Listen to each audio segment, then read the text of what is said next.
Common Knowledge Podcast. Just a man doing the best he can with what he got. And we're here now. We talked about this. We saw it coming. Me and the homie Steffi Says talked about this. And now we're here. We have overturned Roe versus Wade. And with that, there's trigger laws in 11 states that has essentially made abortion illegal. And I said it in the previous podcast that if this happens, it's no longer America. And I'm standing by that. With the overturning of Roe versus Wade, you can't really call America America anymore. It's a big step back for all Americans. And let me tell you, man, this is just a start. It's more down the pipe.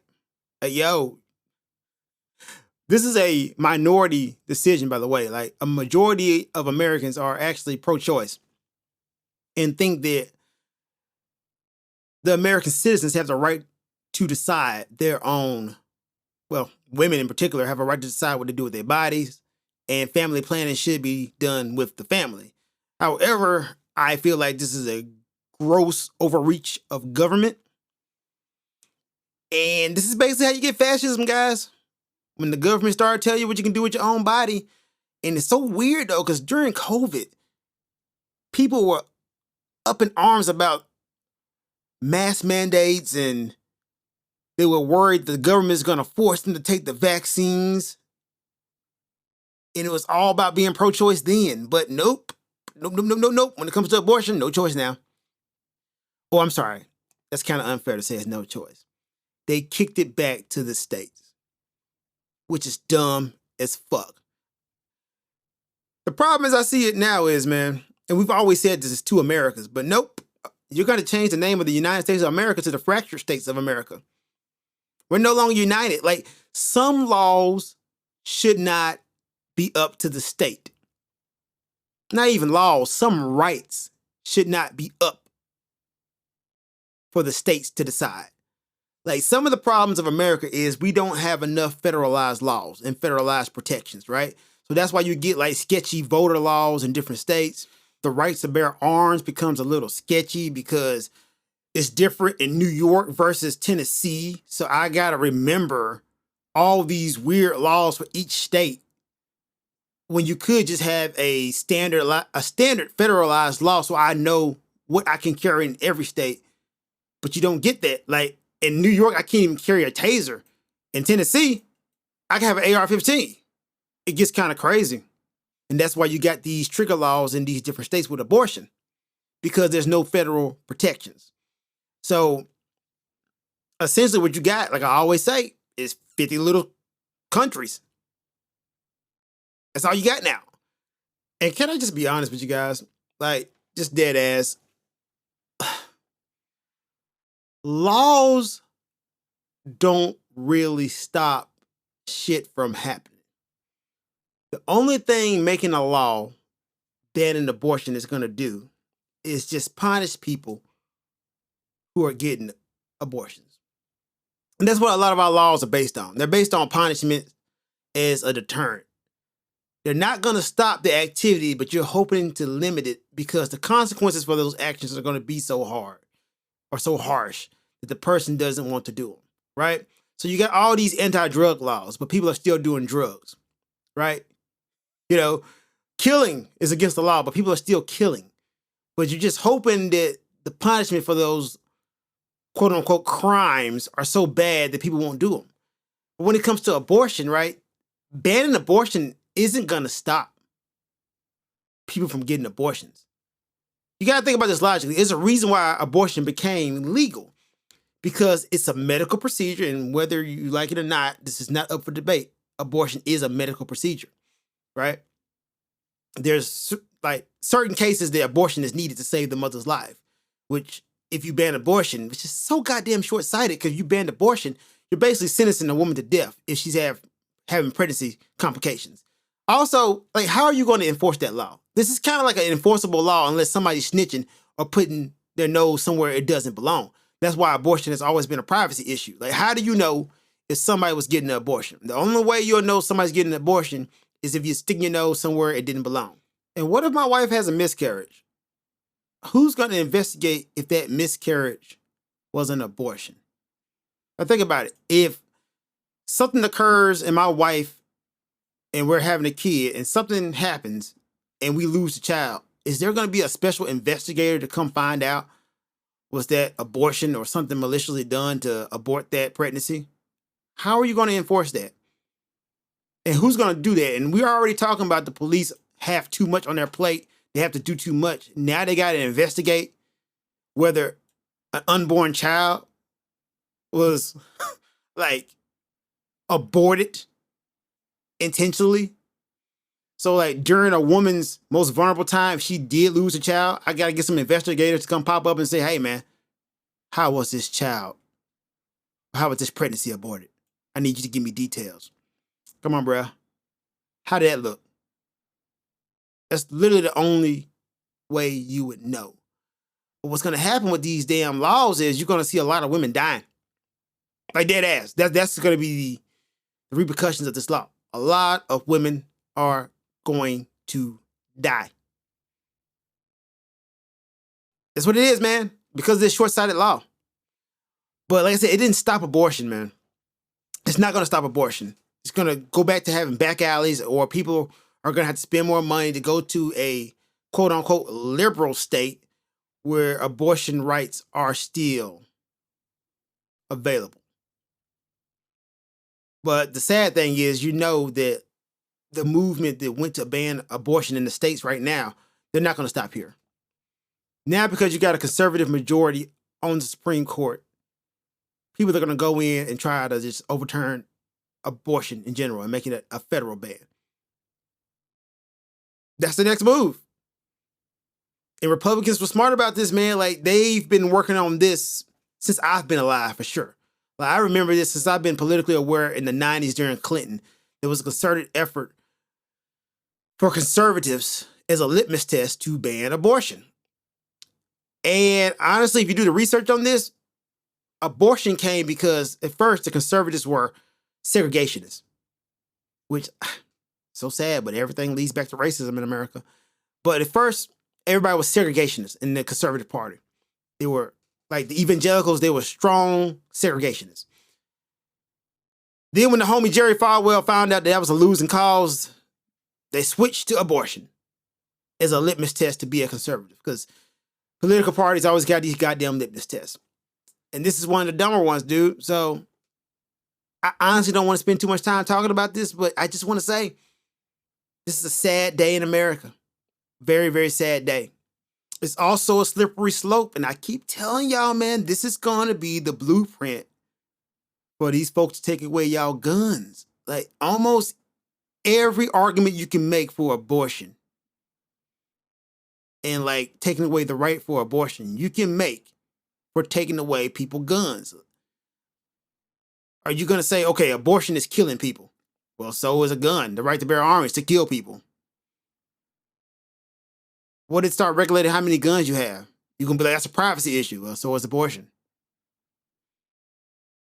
A baby has a right to live. Well, doesn't somebody else have a right to live? So using that same logic, we need to ban all the death penalties, right? Even if you take somebody else's life, right? I mean, if you got a right to life. Also, this is something I've been thinking about, dude. If the state can force you to have a baby, I feel like the state needs to like chip in.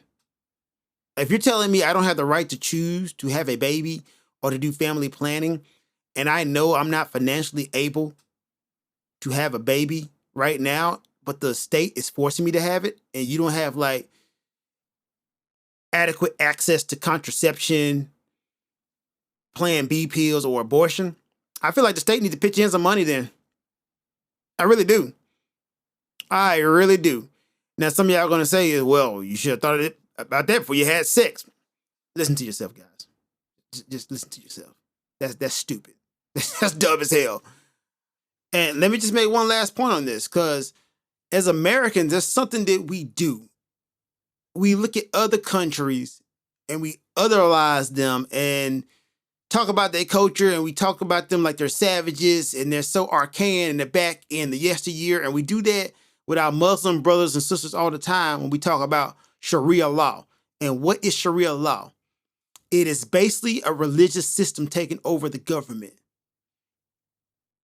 And look at this, how the religious right, the evangelicals, are taking over all the conversation and making laws based on Christianity.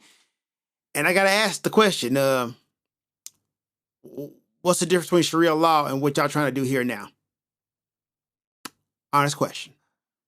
But anyway, this is America. Yo, if you like the Common Knowledge Podcast, check out The Random Show, hosted with me and the homie, Alex Lex Caliber Hunter. On The Random Show, we talk about random shit. Follow us on Instagram at random. That's RAN-DUMB. Random. Yo, I feel like I just gotta do some house cleaning and talk about this, and I don't want to talk about this. Like, this whole podcast is stuff I don't really want to talk about, but I feel like I have to talk about.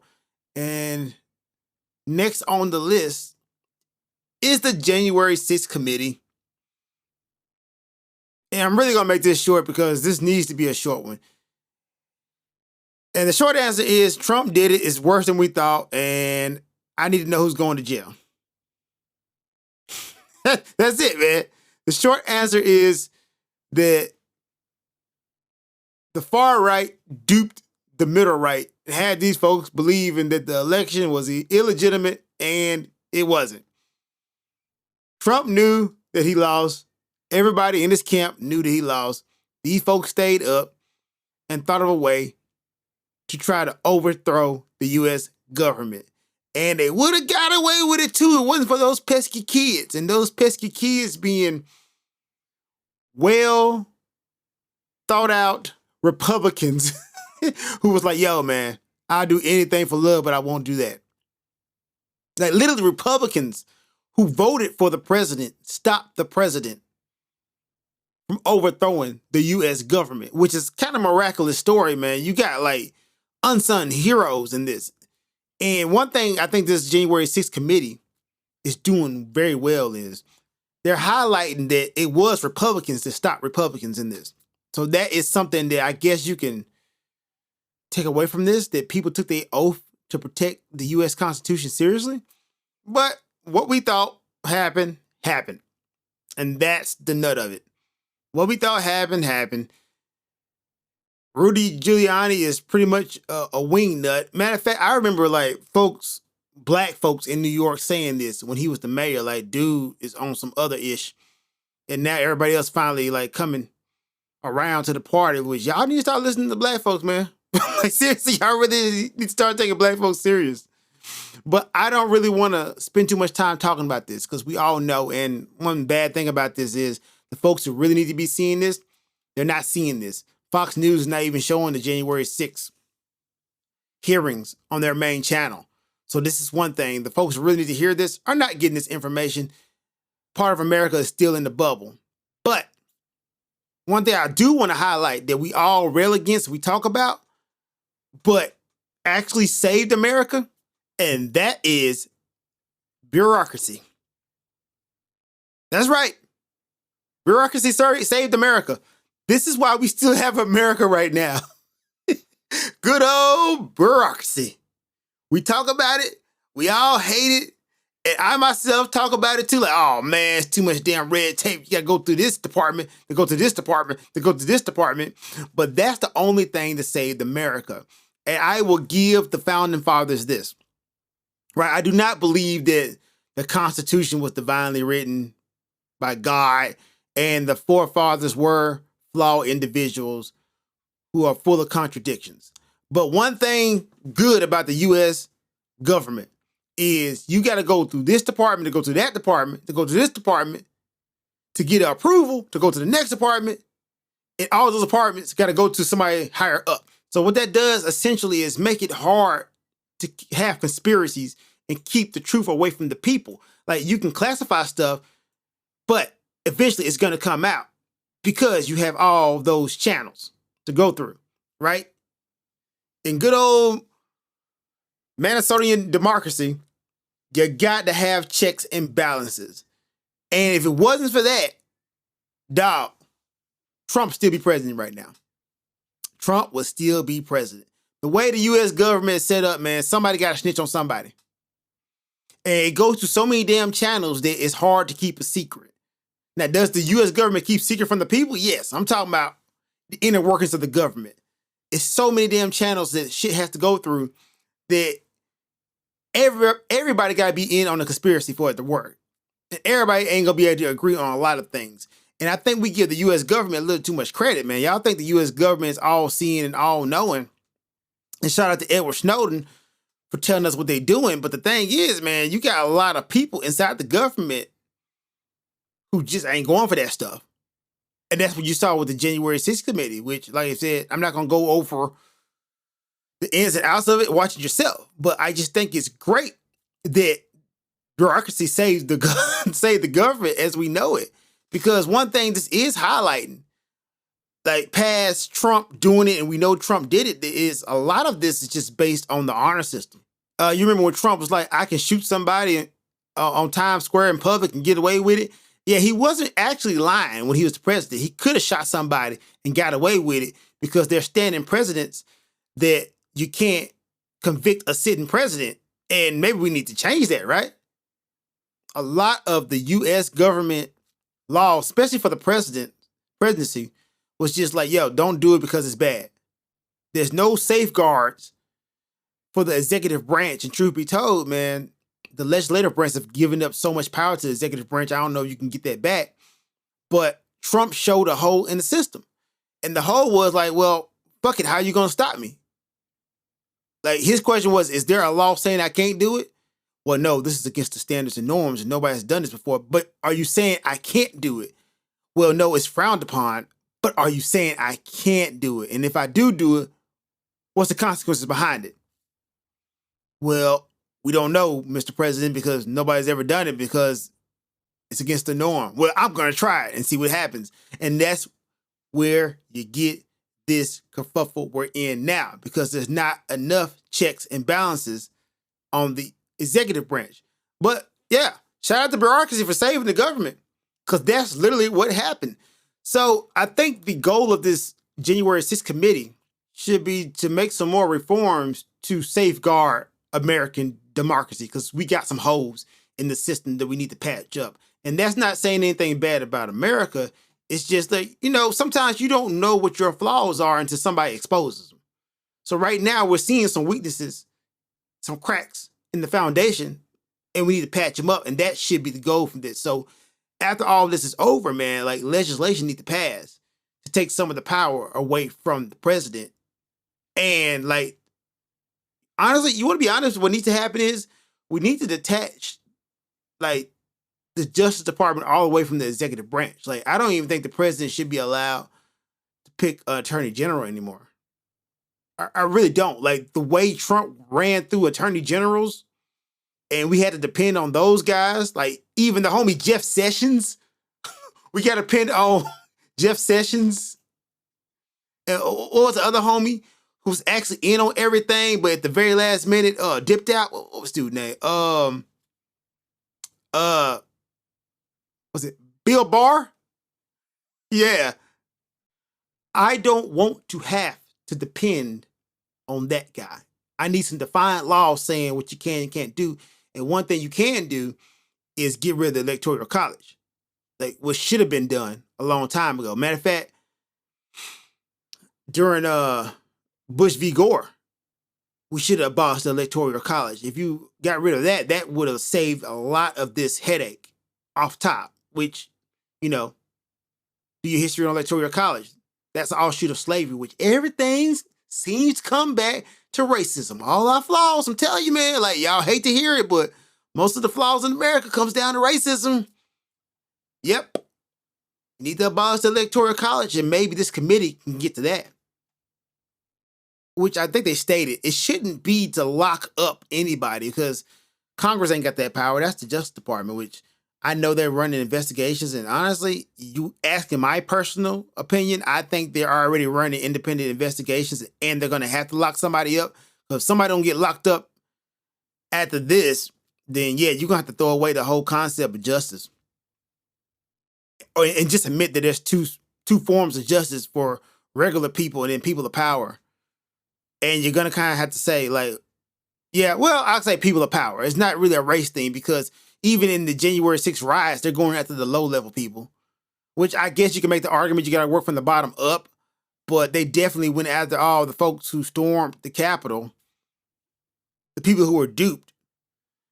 But now you got to start going after some of these big fish, your Steve Bannons, right? Your Giuliani's, your President Trump, somebody in the family. Like, somebody got to go to jail, because if not, there ain't no way in hell you can convince me that justice is blind or fair. Which, look, I'm a pragmatist. I'm a realist. I know, like, people of power get off, but this one was way, way, way, way, way too important and too pivotal to the history of the United States of America for somebody not to go to jail. Like, I think they're going to make Eastman a fall guy. And if you don't know who John Eastman is, he is the lawyer that actually came up with the theory that Vice President Mike Pence could throw out the slate of electors and call for new Republican electors, once again, electoral college type ish, to get President Trump elected.